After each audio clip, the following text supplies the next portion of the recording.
Okay, ഒരു question ജിയോമെട്രിനെ base ചെയ്തുള്ള ഒരു ക്വസ്റ്റ്യനാണ്. ഇതിനകത്ത് ഒരു ലൈന് രണ്ട് കോൺസെൻട്രിക് സർക്കിളിനെ കട്ട് ചെയ്യുന്നിട്ട് length of chords formed by this line on the circle is 6 centimetre and 18 centimetre. The difference between squares of the radii ആണ് ചോദിച്ചിരിക്കുന്നത്.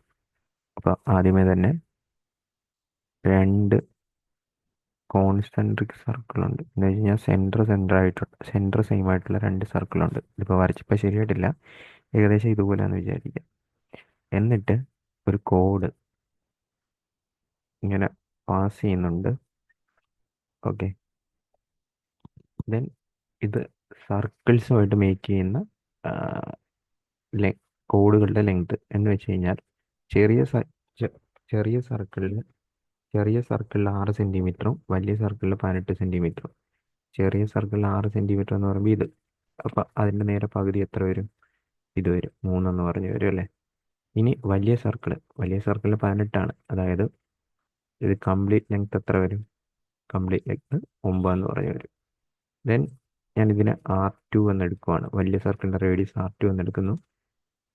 ചെറിയ സർക്കിളിൻ്റെ റേഡിയസ് R1 എടുക്കുന്നതെന്ന് വിചാരിച്ചു. അപ്പോൾ പൈതഗോറസ് തിയറം അനുസരിച്ചിട്ട് R2ൻ്റെ സ്ക്വയർ എന്ന് പറയുന്നത്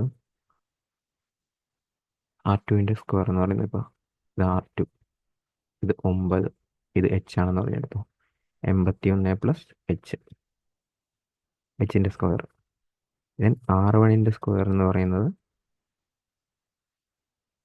R1 3 H. ഓക്കെ, 3ൻ്റെ സ്ക്വയർ 9 പ്ലസ് എത്ര വരും? H തന്നെ വരും, ഹൈറ്റ് സെയിം ആണ്. ഇനി ഇത് തമ്മിൽ കുറച്ച് കഴിഞ്ഞാൽ R2 square minus R1 square എന്ന് പറയുന്നത് 72 എന്ന് പറഞ്ഞു കിട്ടും. കാരണം ഇത് തമ്മിൽ വെട്ടിപ്പോകും. നമ്മുടെ ക്വസ്റ്റ്യനകത്ത് ചോദിച്ചിരിക്കുന്നത് അത് തന്നെയാണ്. What is the difference between radius of two circle? എത്ര വരും?